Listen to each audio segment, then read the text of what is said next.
ఎలాంటి అనారోగ్య సమస్యలకైనా సిమ్టమ్స్ కాదు, రూట్ కాజ్ ని సరిచేయటం సెల్ హెల్త్ క్లినిక్ ప్రత్యేకత. రీసెంట్ టైమ్స్లో పేగు క్యాన్సర్ అనేది కూడా బాగా వింటున్నాము. సో అది యూజువల్గా ఎలా వస్తూ ఉంటుంది? అంటే మనం తీసుకునే లైఫ్ స్టైల్ హ్యాబిట్స్, ఫుడ్స్ వల్లే ఆ పేగు క్యాన్సర్ అనేది కూడా ఎక్కువగా వస్తూ ఉంటుందా, లేకపోతే దానికి గల కారణాలు ఏంటి? నేను రీసెంట్గా ప్యారిస్ వెళ్ళాను. ఓకే. ప్యారిస్ వెళ్తే అక్కడ ఫుడ్ చూస్తుంటే నాకు అదొక రకమైన విరక్తి కలిగింది.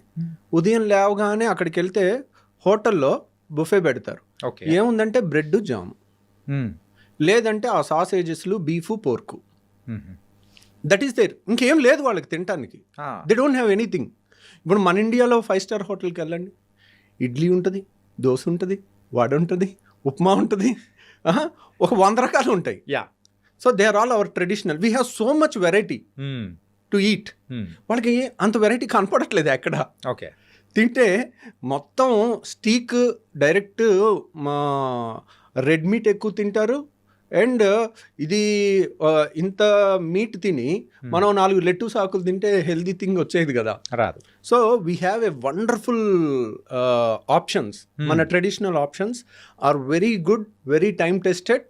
దట్ ఈస్ మీరందరూ ఇప్పుడు మన దగ్గర ఈ మీడియా ద్వారా క్యాన్సర్లు అవి ఎక్కువ వింటున్నాం అని భయపడుతున్నారు. కానీ మీరు నోట్ చేసుకోండి, టెక్స్ట్ బుక్ పేజ్ తీసి నోట్ చేసుకోండి కావాలంటే. Davidson text book of medicine అంటే ఇది ఆల్మోస్ట్ ఎంబీబీఎస్ డాక్టర్స్కి భగవద్గీతతో సమానం. ఓకే. అలాంటి బుక్లో హ్యారిసన్ కానీ డేవిడ్సన్ కానీ సిఎండిటి అనే టెక్స్ట్ బుక్లో కోలన్ క్యాన్సర్ అనే చాప్టర్ ఓపెన్ చేయండి. ఓకే. ఓపెన్ చేస్తే what is the incidence in America అంటే, what is the incidence in India అంటే, ఇండియాలో కన్నా 30 రెట్లు అమెరికాలో క్యాన్సర్ ఎక్కువ. ఓకే. 30 రెట్లు కోలన్ క్యాన్సర్, పెద్ద పేగు క్యాన్సర్.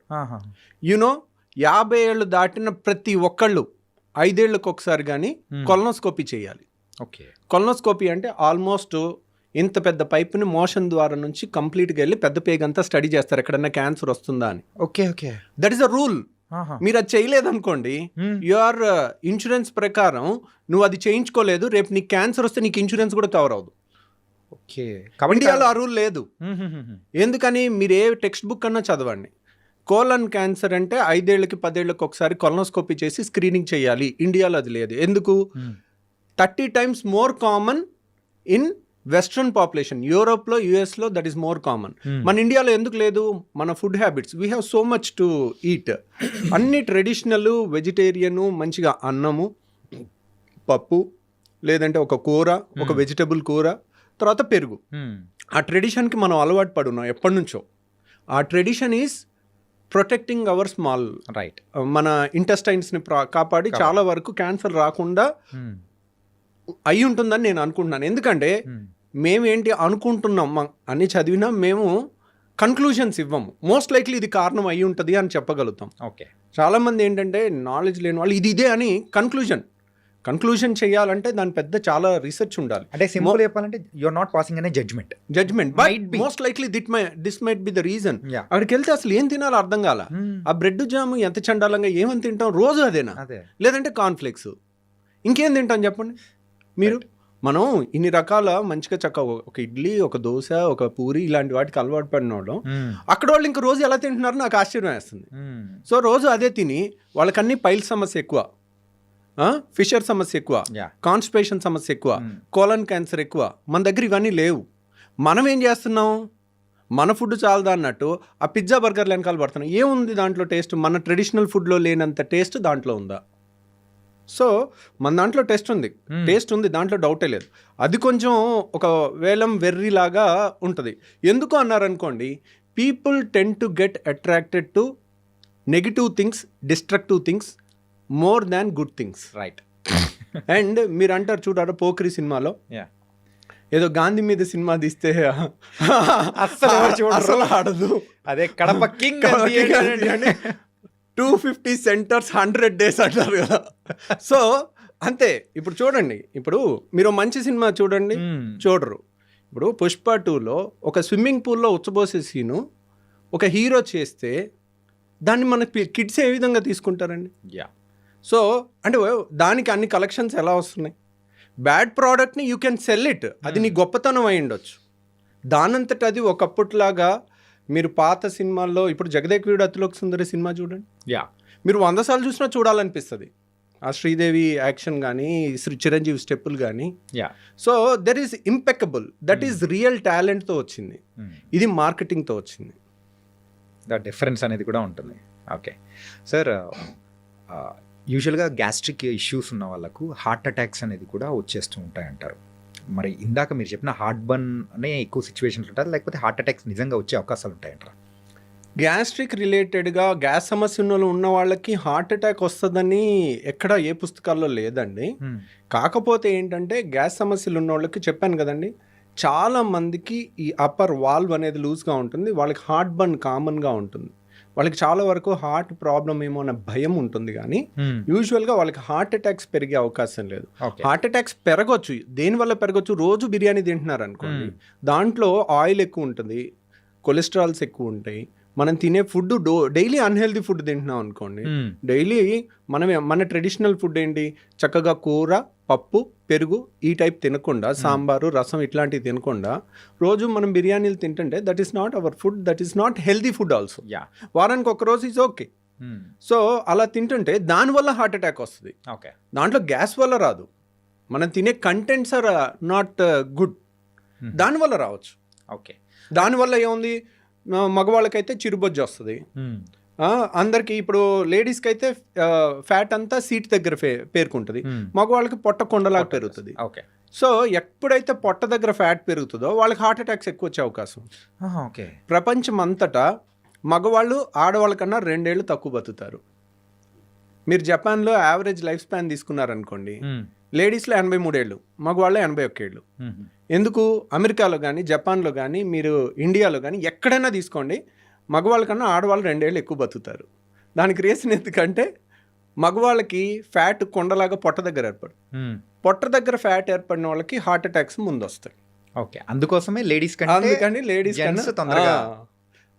కాబట్టి లేడీస్లో కూడా కొంతమందికి పొట్ట దగ్గర ఫ్యాట్ వస్తుంది, వాళ్ళకి కూడా హార్ట్ అటాక్స్ ఎక్కువ వస్తాయి. Okay okay, that's a sign అనుకోవచ్చు. ఆండ్రాయిడ్ ఒబిసిటీ అంటారు దాన్ని. పొట్ట దగ్గర పెరిగితే దాన్ని ఆండ్రాయిడ్ అంటారు. ఆండ్రాయిడ్ ఫోన్ కాదు, ఆండ్రాయిడ్ ఒబిసిటీ అంటే male type of obesity. Android gynoid అంటే ఫీమేల్ టైప్ ఆఫ్ ఒబిసిటీ, అంటే సీట్ దగ్గర ఎక్కువ పెరగటం అనమాట.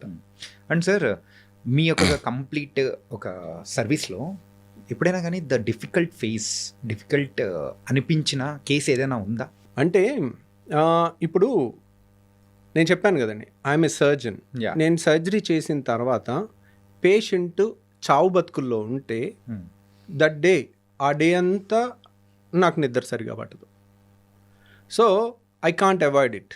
అంటే ఏ ప్రాబ్లంతో వచ్చినప్పుడు అరే this an very difficult challenge తీసుకొని నెలకు ఒకసారి, ఈ మధ్య తగ్గినాయండి, అంటే ద మోర్ రిఫైన్ అవుతూ ఉండే కొద్దీ, so we become perfect day by day ఇంకా ఇంకా ఇంకా వీ రీలెర్న్ చేస్తూ ఉంటాము. బట్ ఇట్ ఈస్ ఏ చాలాసార్లు ఫేస్ చేస్తుంటాం మేము.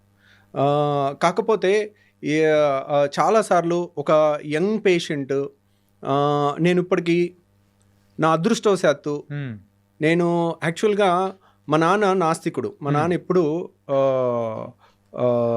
దేవుణ్ణి నమ్మేవాడు కాదు, he's a hard core communist. So ఏంటో తెలియదు, అంటే చివరికి I have to believe in God, ఎందుకంటే there is something beyond which I cannot do. నేను అన్నీ చేస్తాను, అయినా పేషెంట్ బాగవుడు, చేయాల్సినవి అన్నీ. ఓకే, ఆ టైంలో కొంచెం లక్కో దైవబలమో ఏదో మనకు తెలియదు, అది మనం when we are exhausted with our intelligence.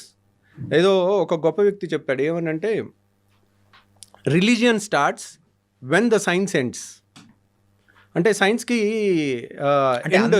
అంతం అయిపోయిన తర్వాత ఏం అర్థం కానప్పుడు అప్పుడు రిలీజియన్ స్టార్ట్ అవుతుందని, అప్పుడు దేవుణ్ణి మనం.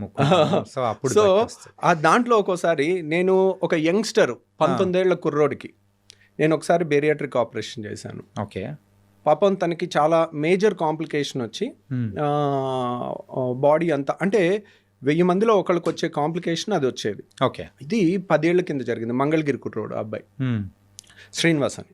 సో తనకి ఆల్మోస్ట్ చావు బతుకుల దాకా వెళ్ళాడు.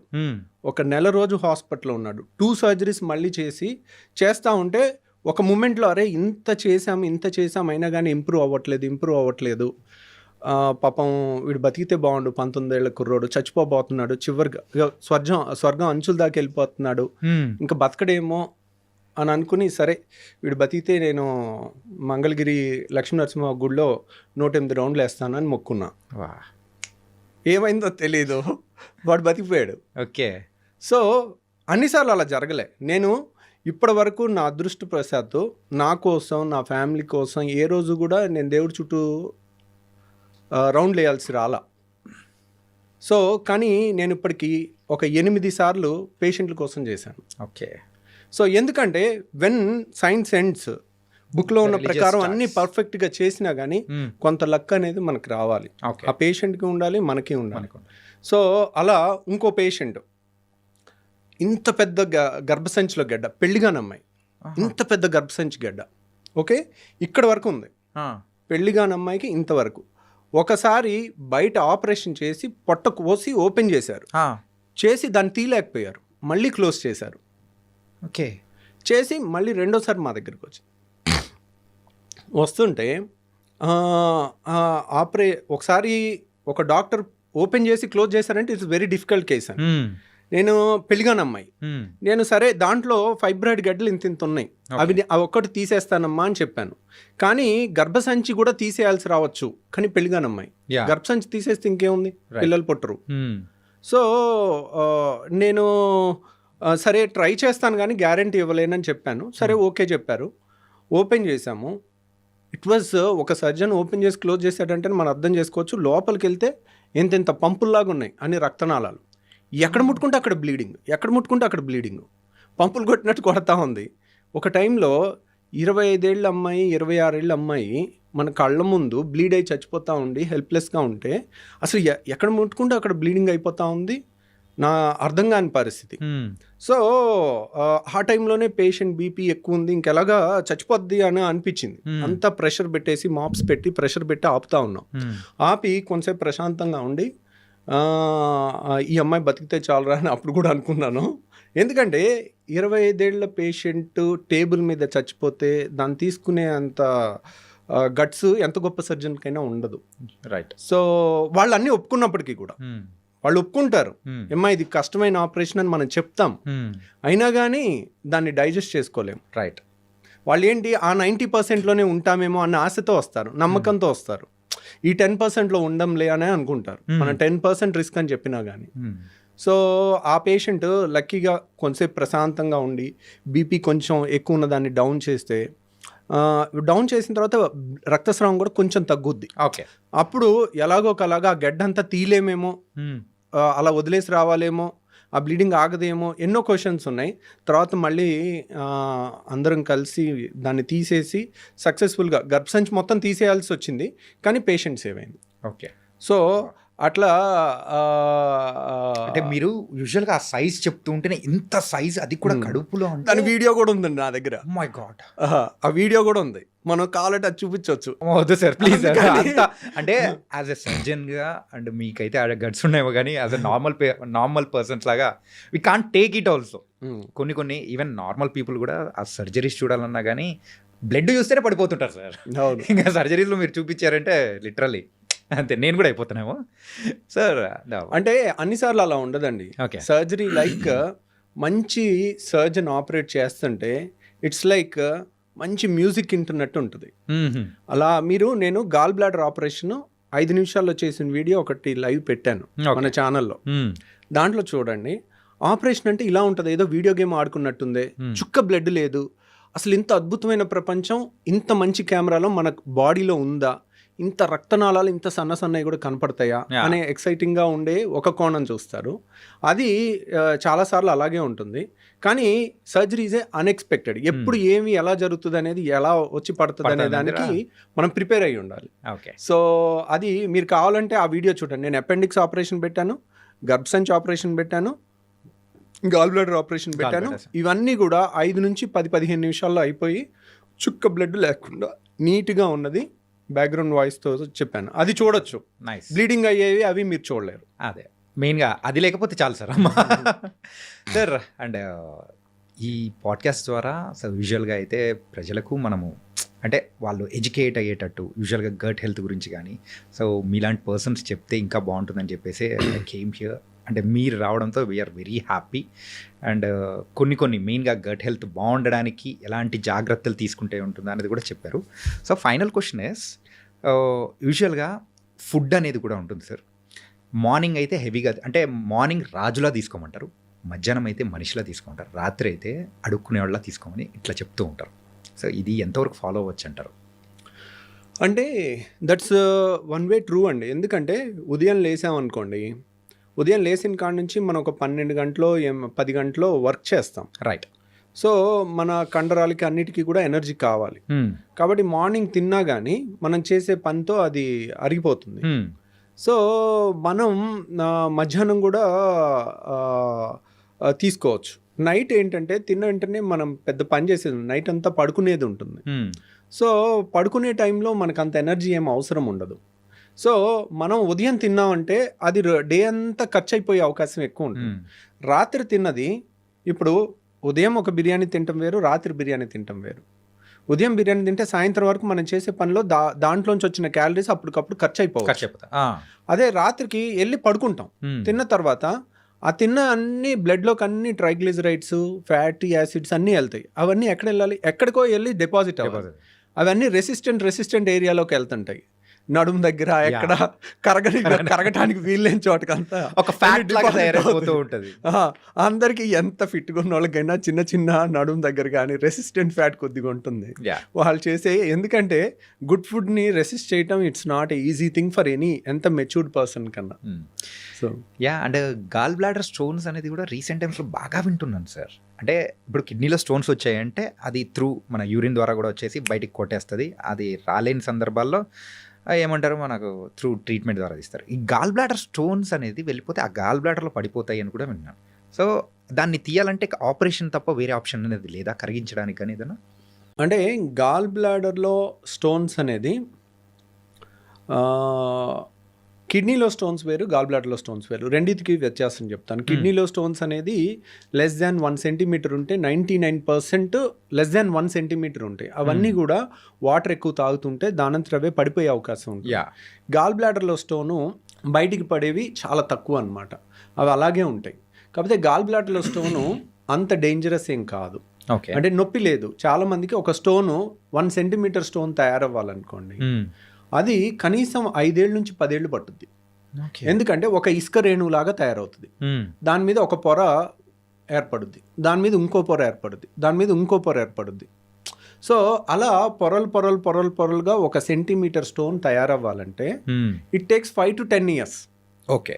సో చాలా మందికి స్కానింగ్ చేస్తే రాయి కనపడుద్ది, కానీ వాళ్ళకి కంప్లైంట్ ఉండదు. సో అనవసరంగా స్కానింగ్ చేయబట్టి వాళ్ళకి గుండెలో రైళ్లు పరిగెట్టడం మొదలవుతుంది. వాళ్ళకేంటి, రొటీన్ చెకప్ చేస్తాం, వాళ్ళకి స్కాన్ చేయకపోతే తెలీదు, హ్యాపీగా ఉంటారు.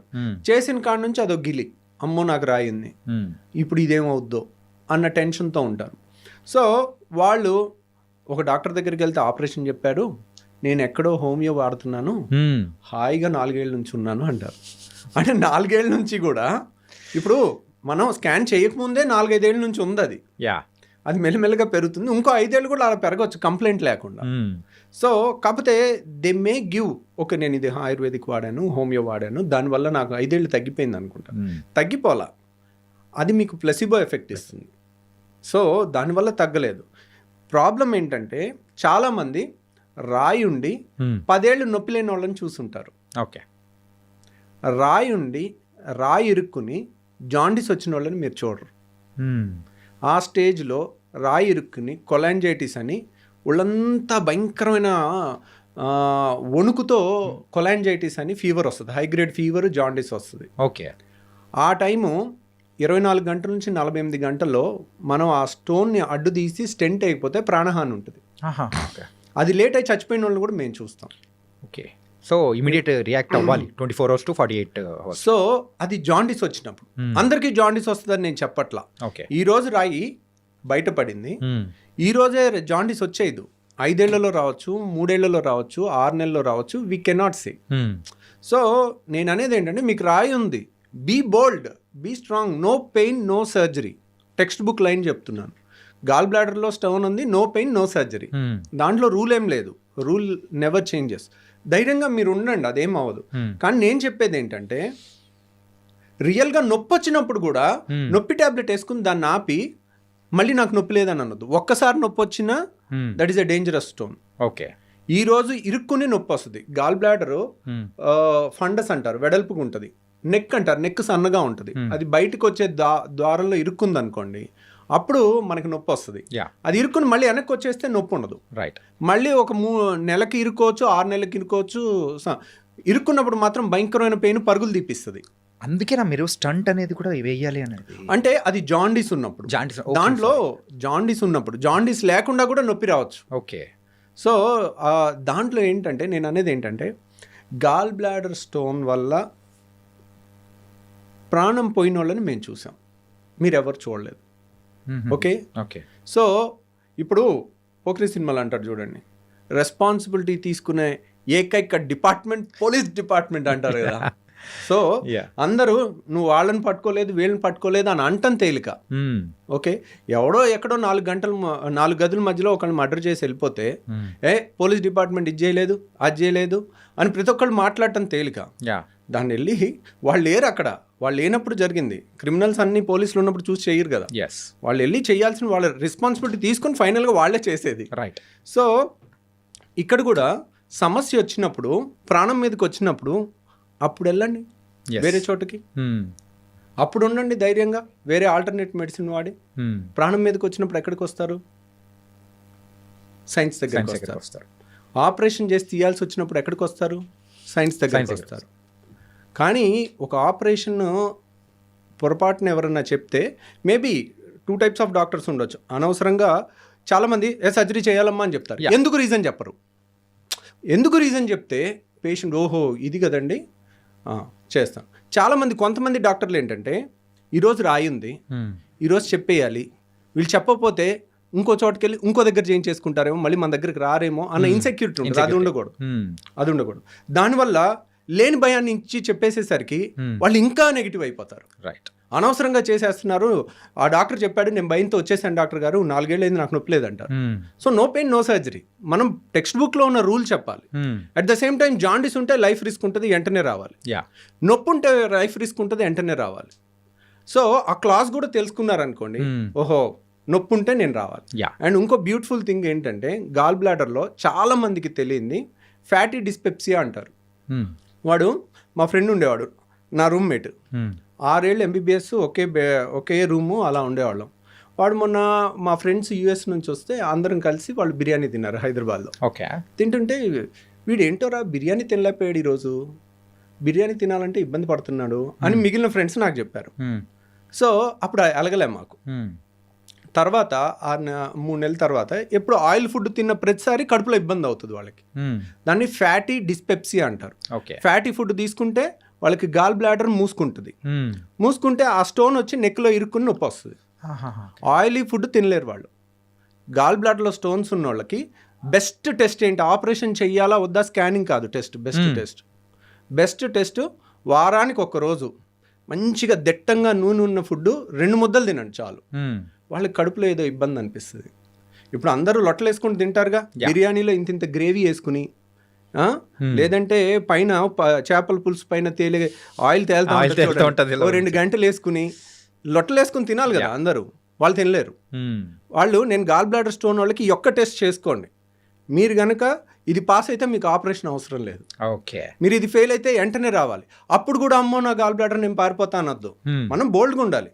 ఆపరేషన్ అవసరం లేకుండా చేయటం ఎంత తప్పో, బాగా అవసరం ఉన్నప్పుడు చేయించుకోవటం కూడా ఇంకా డేంజరస్. ఓకే. సో నేనేంటి సింపుల్గా టెక్స్ట్ బుక్లో లైన్ చెప్పేస్తున్నాను.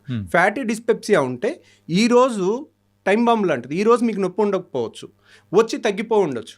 లేదంటే ఆయిల్ ఫుడ్ తింటేనే నాకు వస్తుంది డాక్టర్ గారు, నేను డైట్తో తెలివిగా తప్పించేసుకుంటున్నాను సంవత్సరం నుంచి. అది తెలివితో తప్పించుకోవడం గొప్ప విషయం కాదు. అదేంటి, అది ఇండికేషన్, అది వార్నింగ్ ఇస్తుంది. అప్పుడు మనం వార్నింగ్ ఇచ్చిన తెలివైన వాళ్ళు ఏంటి, వార్నింగ్ పట్టుకోవాలి. ఎందుకు మీరు ఆ తెలివైన వాళ్ళు ఇప్పుడు వాళ్ళకి హాలిడేస్ ఉండొచ్చు, దసరా హాలిడేస్, సంక్రాంతి హాలిడేస్, లేదా వీకెండ్ హాలిడేను, 1 డే 5 నిమిషాలు ఆపరేషన్. ఎర్లీ స్టేజ్లో వస్తే 5 నిమిషాలు అయిపోద్ది. ఓకే. అదే బాగా నొప్పి వచ్చి మందులు వాడి మళ్ళీ తగ్గించుకుని ఒక 6 నెలలు సంవత్సరం పోస్ట్పోన్ చేయొచ్చు. ఏ గాల్ బ్లాడర్ స్టోన్స్ నన్ను మనం పోస్ట్పోన్ చేయొచ్చు సర్జరీని. నొప్పి వచ్చిన తర్వాత కూడా చేయొచ్చు. But that's not. ఎందుకు అలా పోస్ట్పోన్ చేసి నొప్పి వచ్చినప్పుడల్లా నొప్పి మెడిసిన్ ఇచ్చి యాంటీబయాటిక్స్ ఇచ్చి దాన్ని తగ్గించి సంవత్సరం తర్వాత ఆపరేషన్ చేసేటప్పుడు నేను కావాలంటే ఆ వీడియో చూపిస్తాను. 5 నిమిషాల్లో అయిపోయిన ఆపరేషను, గంటన్నర పట్టే ఆపరేషను. సో ఎక్కడికక్కడ ముద్దలాగా అయిపోయి ఇప్పుడు మీకు ఇక్కడ ఒక కత్తితో కట్ చేసి కుట్టేయటం చాలా తేలిక. Fine cut, clear cut edges కనపడతాయి. అదే బైక్ మీద నుంచి కింద పడిపోయి మొహానికి ఏదన్నా రాయో ఏదో గుద్దుకుని మొహం ఇంత ఉబ్బిపోయి కళ్ళు కూడా కనపడవు, కళ్ళు ఓపెన్ అవ్వవు, ఈ అన్నీ ఉబ్బిపోయి ఉంటుంది. అలా దెబ్బ తగిలినప్పుడు కానీ చీమ్ పట్టినప్పుడు కానీ చీమగడ్డ ఉబ్బుద్దా, ఎర్రగా అయిపోద్దా, అలా ఉంటుంది గాల్ బ్లాడర్. ఓకే. అలాంటి దానికి ఆపరేషన్ చేయాలంటే మీకు ఈ ఫైన్ కట్కి చేసిన దానికి ఉబ్బిపోయి మొత్తం ట్రామా అయ్యి మొత్తం వంకాయ బజ్జీ లాగా అయిపోయిన దాని మీద ఆపరేషన్ చేయడానికి చాలా తేడా ఉంటుంది. Right got it. సో వాళ్ళు అది చూడరు. మేము చేస్తుంటాం, చేసేటప్పుడు తిట్టుకుంటూ ఉంటాం. వీళ్ళు ఏంటి ఇంత ఎన్నిసార్లు చెప్పినా ముందు వచ్చే హాయిగా ఉండేది కదా, వాళ్ళకే రిస్క్ కదా. ఇప్పుడు యంగ్స్టర్స్ మీ ఏజ్ వాళ్ళు అనుకోండి, నేను 2 గంటలు చేసినా తట్టుకుంటారు. అదే 60 ఏళ్ళ వాళ్ళకి హార్ట్ ప్రాబ్లమ్స్ అన్నీ వచ్చే వయసు. మీ వయసుకి మీకు రిజర్వ్ కెపాసిటీస్ ఎక్కువ ఉంటాయి. అదే 60 ఏళ్ల వయసు వాళ్ళు 2 గంటలు ఆపరేషన్ చేసేటప్పుడు ఏదన్నా హార్ట్ బీట్ అప్ డౌన్ అయ్యి ప్రాణాలకి రిస్క్ ఉంటుంది. అంత రిస్క్ ఏముంది, 5 నిమిషాలు దానికి భయపడితే. మీరు కావాలంటే భయపడేది ఉంటే నాది 5 నిమిషాల వీడియో చూడండి, లైవ్ వీడియో 5 నిమిషాల్లో నేను ఫినిష్ చేసేసింది. సో 5 నిమిషాలు అయిపోయి 3 గంటల్లో లేచి నడిచి మరుసటి రోజు వెళ్ళిపోతే వై నాట్? అంతే కదా. సో ఎర్లీగా మనం చేసుకుంటే కూల్ అయిపోతుంది అన్నమాట. ఇంకొక పైత్యం ఉంది. ఇప్పుడు మొన్న ఒక కప్పులు లండన్ నుంచి వచ్చి చైనా వెళ్ళి గాల్ బ్లాడర్లో స్టోన్కి ప్రపంచం మొత్తం గాల్ బ్లాడర్ తీసేస్తున్నారు. నేను చైనా వెళ్ళి ఎక్కడ లేని టెక్నాలజీ రాయి ఒక్కటి తీయించుకొచ్చాను, గాల్ బ్లాడర్ తీయించుకురాలేదు. దాన్ని లైవ్ ఇవో లోపలికి వెళ్తున్నాం, లోపలికి వెళ్ళేటప్పుడు ఫీలింగ్స్, బయటకు వస్తున్నాం ఆ టైంలో ఫీలింగ్స్. సార్ దానికి మిలియన్స్ ఆఫ్ వ్యూస్. సార్ అదేమన్నా హోమ్ టూరా సార్? సో ఆపరేషన్ కానీ యునో ఆ ఒక్క వీడియో చూసి వచ్చి మమ్మల్ని, ఏం డాక్టర్ గారు ఈ టెక్నాలజీ మీకు రాలేదా? సో ఫస్ట్ ఆఫ్ ఆల్ మనం చేస్తుందే తప్పు. ఓకే. సో ఇప్పుడు అది రాలేదా, అది కదండి గాల్ బ్లాడర్ తీసిన వాళ్ళు గాల్ బ్లాడర్లో స్టోన్ తీయలేరా? సో గాల్ బ్లాడర్లో స్టోన్ తీయటం అది పెద్ద గొప్ప విషయం కాదు, కానీ that is not right thing to do it. ఏ టెక్స్ట్ బుక్లో గాల్ బ్లాడర్లో స్టోన్ తీయమని లేదు.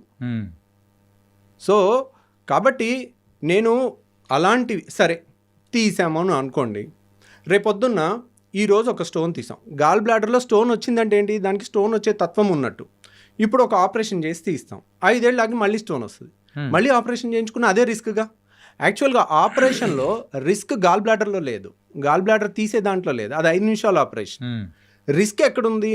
మత్తు, వీటన్నిటిలో కూడా రిస్క్ అనేది కూడా ఉంది, రిస్క్ ఉంటుంది. సో ప్రతిసారి ఆపరేషన్ చేయించుకోవటం అనేది it's not a good thing. కానీ ఇప్పుడే చెప్తున్నా, సైన్స్ ప్రకారం ఒక 100 ఏళ్ల రీసెర్చ్కి ఎగెన్స్ట్కి వెళ్ళాలని అనుకోవటం అన్నిసార్లు ఉత్తమం కాదు. దాంట్లో ఒకసారి నువ్వు బయటపడవచ్చు. 1 వేలో ఎదురెళ్ళకూడదు అన్నారు, ట్రాఫిక్ లేదు, నేను 1 వేలో ఎదురెళ్ళాను, 60 స్పీడ్తో వెళ్ళొచ్చాను, నేను గొప్ప అనుకోవటం కాదు. That is wrong thing. Right. మీకు కావాలనుకోండి, మీకు ఆ రాయి ఒక్కటే తీయాలనుకుంటే అది నేను తీసి పెడతాను, కానీ నేను చెప్పటం నా duty. This is not the right thing అండి అని. సో ఇన్స్పైట్ ఆఫ్ దట్ వాళ్ళు అడిగారు అనుకోండి, సో ఓకే చేసి పెడదాం, ఏముంది దాంట్లో. ఇప్పుడు కానీ మళ్ళీ వచ్చే అవకాశాలు అనేది కూడా మళ్ళీ వచ్చే అవకాశం ఉంటుంది, రిస్క్ కూడా ఎక్కువ ఉంటుంది. ఎందుకంటే గాల్ బ్లాడర్ గోడ అనేది పేపర్ కన్నా పలుచుకుంటుంది. ఓకే. సో గాల్ బ్లాడర్లో స్టోన్ వస్తే గాల్ బ్లాడర్ మొత్తం తీసేస్తాం, అది స్టాండర్డ్ టెక్స్ట్ బుక్ ట్రీట్మెంట్. కిడ్నీలో స్టోన్ వస్తే కిడ్నీ తీసేస్తారు ఎవరు? తీయరు కదా. మరి కిడ్నీ ఎందుకు తీయట్లేదు ఏ డాక్టరు? స్టోన్ ఒకటి, కిడ్నీ ముఖ్యమైన అవయవం కాబట్టి. సో 600 అయినా రాయ తీస్తాం. సో గాల్ బ్లాడర్ వాలే పల్చగా ఉంటుంది పేపర్ అంతా, దాన్ని కట్ చేసి దాన్ని కుట్టిన తర్వాత ఒక్కోసారి అక్కడ నుంచి పసర్ లీక్ అయింది అనుకోండి, సెప్టిక్ అయి ప్రాణహాని కూడా ఉంటుంది. సో అది రాకుండా కూడా జాగ్రత్త తీసుకుని చెయ్యొచ్చు. కానీ గాల్ బ్లాడర్ ఆపరేషన్ ఉదయం చేస్తే సాయంత్రం ఇంటికి పంపించేస్తాం. అలా చేసిన వాళ్ళకి ఒక ట్యూబ్ పెట్టాలి. సో వాళ్ళకి ఇంకా కంబర్సమ్ ఉంటుంది, అది వాళ్ళకి తెలియదు కదా. కాకపోతే వాళ్ళకేంటి, వాళ్ళకి ఒకే ఎమోషన్, నా అవయవం తీయలేదు అనే ఎమోషన్ ఉంటుంది. కానీ అది అన్నిసార్లు అదేం పెద్ద ఇంపార్టెంట్గా అవయవం కాదు. కానీ కొంతమంది అడిగారు అనుకోండి, that is not a conventional treatment, మీకు అది కావాలంటే అది చేస్తాం. యా, సో అది చేయలేని వాళ్ళు ఇండియాలో లేకపోవటం అనేదే లేదు. It's depends on the persons. కానీ పేషెంట్ ఖర్చు ఇప్పటికీ చెప్తున్నాను వినండి, మీకు ఎవరికన్నా ఓన్లీ రాయి తీయాలన్నా కానీ we don't recommend it, but that's not a great thing to achieve. అది ఎక్కడా లేని ట్రీట్మెంట్ ఓన్లీ చైనాలో ఉందని అనుకోవటం తప్పు. ఓకే, మీకు కావాలంటే ఆ వీడియో నేను కూడా చేసి పెట్టి పంపిస్తాను. It was very nice talking to you sir. Really bold అయిన విషయాలు అనేది కూడా తెలుసుకున్నాను. కాకపోతే మీతో మాట్లాడుతూ ఉంటే ఇంకా సరిపోలేదు, ఇంకంప్లీట్ అన్నట్టు కూడా అర్థమవుతుంది. అండ్ ఈ సెషన్లో మాత్రం చాలా వాల్యుబుల్ సజెషన్స్ కానీ and how you started your journey in the gastroenterology and బెర్టియాలజీలో కూడా చాలా చక్కగా చెప్పారు. Really thank you so much for coming here and మీ టైం అనేది కూడా ఇచ్చినందుకు. Thank you very much.